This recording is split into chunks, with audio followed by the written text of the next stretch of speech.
Some theaters never go dark. Even when the lights are off, there are footsteps on the stage, whispers in the wings, and shadows in the balcony waiting for an encore. Welcome to Vivid Nightmares. I'm your host, Bridgett Denise, and this October, you're getting twice the chills.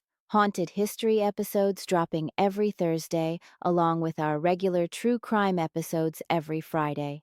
That's 2 nights of nightmares every week, all spooky season long. Last week, we visited Charleston's Dock Street, New Orleans' Sanger, and Chattanooga's Tivoli. Tonight, the spotlight swings onto 3 more southern stages where history and hauntings share the bill. The Orpheum in Memphis, the Paramount in Austin, and the Alabama Theatre in Birmingham. Get comfortable in your seat. The show is about to begin. Stories forgotten begin to speak. Whispers of truth, twisted with fear. You've entered the dark, you're already here. Vivid nightmares. The Orpheum Theatre is Memphis's crown jewel. Built in 1928 for a staggering $1.6 million, it was part of the Orpheum Circuit, a chain of lavish vaudeville houses across the U.S., with chandeliers imported from Czechoslovakia, Italian marble, and gold leaf detailing. It was designed to overwhelm the senses. But the Orpheum has a past that's just as dramatic as anything staged there. The original Grand Opera House, built in 1890, was destroyed in a fire in 1923. That fire left its mark both on the city and, some say, on the land itself. The hauntings. Mary in seat C5. A little girl, struck by a car in the 1920s outside the theater, appears often during rehearsals. She's seen in a white dress with long brown curls. The man in the balcony. Some staff speak of a tall figure watching silently from the upper levels. Cold spots and phantom giggles. Ushers report sudden icy air currents rushing through otherwise warm rooms.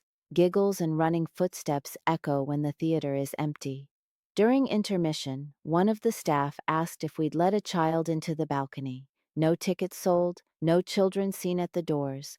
But several guests swore they saw a little girl climbing the stairs. She was never found. Testimony from a performer said, "I was rehearsing my scene, and there she was, seat C5. A little girl watching me like she belonged there. I turned to reset. When I looked back, the seat was empty. I'll never forget her eyes." Mary isn't malicious. She's playful, tugging at costumes, flickering lights, and giggling in the wings. Some performers even say they feel safer with her nearby. Still, sitting in seat C5? Most people won't risk it. Our next theater, opened in 1915 as the Majestic Theater, later renamed the Paramount, this Austin landmark became one of Texas's cultural cornerstones. It hosted silent films, vaudeville acts, and later live performances. Houdini himself performed here. So did Katharine Hepburn, Gregory Peck, and countless others. But the Paramount's glamour hides a century of spectral stories, hauntings. The man in white, seen pacing the upper balcony, believed to be a former projectionist or a man who died during construction. A phantom actress appears in dressing room mirrors, adorned in Roaring Twenties fashion, pearls, feathers, red lipstick. Disembodied voices, stagehands hear lines whispered in empty rehearsal halls. Ghost light glows. A strange blue-white glow sometimes appears on stage when the theater is locked. Testimony from a projectionist said, "I was alone in the booth when I saw him, a man in white walking the balcony.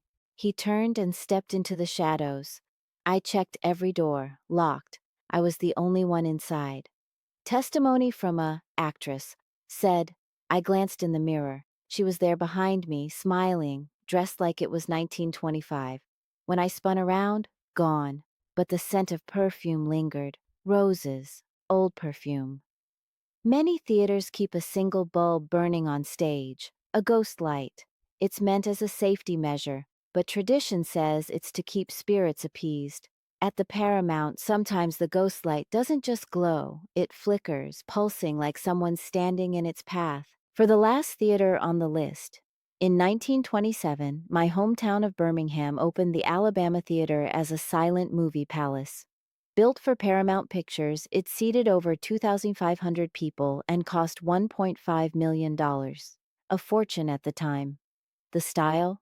Lavish Moorish and Mediterranean revival. Inside, gold leaf, red velvet, and a mighty Wurlitzer organ that could shake the whole building. The Alabama was more than a theater. It was Birmingham's living room, hosting everything from movies to community events. But beneath the grandeur lies its ghostly reputation. The hauntings, a phantom projectionist. In the booth, reels start and stop on their own. The room grows icy, as if someone breathes on your neck. The man in overalls, seen on stage during rehearsals, vanishing into the wings, believed to be a worker who died during construction. Disembodied applause. Performers stop mid-rehearsal as applause thunders from empty seats. The phantom organ.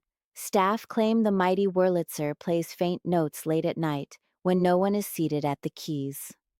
Testimony from a projectionist said it happened 3 times. The reels started rolling themselves. The whole booth dropped in temperature. I could see my breath. That was it for me. I told them I wasn't working nights anymore. Testimony from a singer said, "We were doing a sound check when applause erupted from the balcony. It was so real we bowed, but the house was empty. Just me, the mic, and shadows." Testimony from a janitor said, "The organ played 2 notes by itself, just 2, echoing through the whole place. I locked the doors and walked out. Haven't worked a shift alone since." The Alabama's ghosts aren't just residual, they're interactive. Applauding, playing, reminding Birmingham that the show, for them, never ended. The Orpheum in Memphis, where Mary, the little girl, still takes her favorite seat. The Paramount in Austin, where echoes of the Roaring Twenties dance through the mirrors. The Alabama in Birmingham, where phantom projectionists keep the reels turning and unseen hands clap from the shadows. Theaters are vessels, built to hold joy, grief, and energy. They're designed for emotion, and emotion lingers. When the curtain falls, when the house empties, the stories remain. And sometimes, so do the people. So next time you sit in a darkened theater and feel the weight of eyes on you from the balcony, ask yourself, who else is watching the show? That's the end of tonight's Haunted Spotlight. And don't forget, all through October, I'm dropping haunted history specials every Thursday, along with our regular true crime episodes every Friday. 2 nights, 1 restless sleep. Follow Vivid Nightmares on Instagram, TikTok, and YouTube for bonus stories, visuals, and behind-the-scenes chills.